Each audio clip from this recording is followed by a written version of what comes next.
உயிரினங்களுக்கெல்லாம் தாயாக விளங்குகின்ற அம்பிகை ஆதி பராசக்தியை பொருங்க. இப்போ நீங்க கைத்தட்ட அளவுக்கு நான் பெரிய விஷயம் ஒண்ணும் சொல்லலையே. எதுக்காக இந்த கைத்தட்டல்? அதாவதுமா ஆதிபராசக்திங்கிற பேரை நீங்க சொன்ன பாருங்க. அதுக்காகவா? ஆமா, ஆதிபராசக்தியா நீங்களே நடிச்சால் பாருங்க, அது ஜனங்கள் மனசுல அப்படியே நின்றுட்டு போங்க. ரொம்ப நன்றி. அப்படி அன்னையாக விளங்கும் ஆதிபராசக்தி தன் மக்களை காத்திர பல்வேறு உருவங்களில், பல்வேறு நாமாக்களில், பல்வேறு இடங்களில் கோயில் கொண்டு அருளாட்சி புரிந்து வருகின்றாள். அவற்றில் அதி முக்கியமானது 64 சக்தி பீடங்கள். அந்த சக்தி பீடங்கள் எப்படி வந்து தெரியுமா? அந்த இடத்துலதான் நம்ம கொஞ்சம் புராணத்தை பார்க்கணும். தட்சன் சொல்றாங்களே, அவன் யார் தெரியுமா? தட்சன் உன்னை பெற்றெடுத்த தந்தைதான். ஆனாலும் என்றுமே என்னை விரோதியாகவே எண்ணிக்கொண்டிருக்கிறான். எப்படி சொல்கிறீர்கள்? ஆதி பராசக்தியின் சித்தப்படி எனக்கென்றே அவதரித்த உன்னை அன்றே எனக்கு தர மறுத்தான். இன்று அவன் நடத்தும் யாகத்தின் பெயர் என்ன? சோமயாகம். அந்த யாகம் யாருக்கு உரியது? தங்களுக்கே உரியது. அப்படி எனக்கே உரிய யாகத்தை நடத்தும் அவன் என்னை அழைக்கவும் எனக்குரிய அபிர்வாகத்தை கொடுக்கவும் மறுத்து இதர தேவர்களையும் தெய்வங்களையும் அழைத்து யாகத்தை நடத்தும் நோக்கம் என்ன? அவர்கள் நோக்கம் எப்படியோ இருக்கலாம். ஆனால் அடியாள் அங்கு செல்லும் நோக்கம் என்ன என்பதை தேவரீர் புரிந்து கொள்ள வேண்டும் என்று பிரார்த்திக்கிறேன். என்ன? தங்களை பரம எதிரியாக பாவிக்கும் என் தந்தையை தங்களின் பரம பக்தனாக மாற்றி அன்பு என்ற அரிய தத்துவத்தை புரிய வைக்கத்தான் போகிறேன். தோற்று விடுவாய். தங்களின் அனுகிரகம் இருந்தால் வென்று வருவேன். அவனை பொறுத்தவரையில் என் அனுகிரகம் கிடையாது. தட்சனை திருத்தப் போகும் நீ தோல்வி கண்டுதான் திரும்பப் போகிறாய். மன்னிக்க வேண்டும். என் தந்தை திருந்தினால் அன்றி நான் திருக்கையிலாய் திரும்ப மாட்டேன்.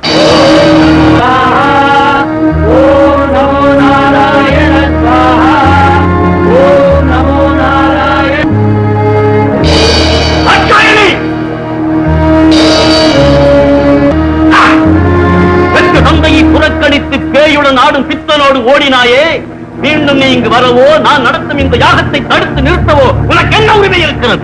இந்த சோமயாகம் யாருக்கு உரியதோ அவருடைய தர்ம பத்தினி நான். என் கணவர் அவமதிக்கப்படுவதை என்னால் சகித்துக் கொண்டிருக்க முடியாது. அது எனக்கும் தெரியுமே. சிவனுக்குரிய இந்த யாகத்தை அவனை அழைக்காமல் நடத்தினால் அவன் வெட்கி தலைகுனிவான்.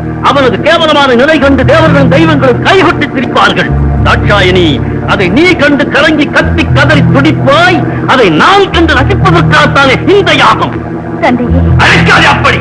தட்சணே, மூவருக்கும் முதல்வனே, முக்கண் மூர்த்தியை, அன்பெனும் பிடிக்குள் அடங்கும் அருட்பெரும் ஜோதியை பணிந்தால் பெருவாழ்வு பெறுவீர். முதல்வனாம், மூர்த்தியாம், அருட்பெரும் ஜோதியாம் தாட்சாயணி, அவன் என்னை பொறுத்தவரையில் விளையன், கடையன், கடையன், மடையன். முடிவாக கேட்கிறேன், என்னோடு திருக்கைலாயம் வந்து எம்பெருமானை யாகத்திற்கு அழைக்கப் போகிறீரா இல்லையா? பசித்தால் புலி கூட புல்லை உண்ணலாம். ஆனால் இந்த தட்சன் தாண்டவமாடும் அந்த ஆண்டியிடம் வரவே மாட்டான். வந்த காரியத்தில் தோல்வியுற்றாய் அல்லவா?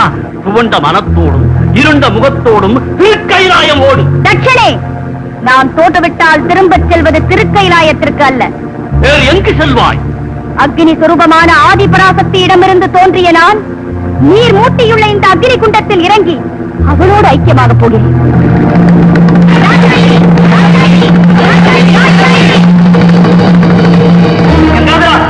அதிதேவதையான தங்களது பத்தினி அக்னியில் இரண்டர கலந்து விட்டால் அனைத்து உயிர்களும் சக்தி இருப்பதோடு நீங்களும் நானும் கூட பலமிழந்து பரிதவிக்க நேரிடும். உடனே தரிசித்தீர்கள்.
காலத்தில் தேவி தாட்சாயணியின் திருமேனி லட்சோப லட்சம் துண்டுகளாக சிதறி இந்த பிரபஞ்சத்தில் பரவி விழுந்தது.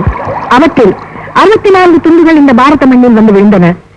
அவர்கள்தான் 64 சக்தி பீடங்கள் என்று புராணங்கள் கூறுகின்றன.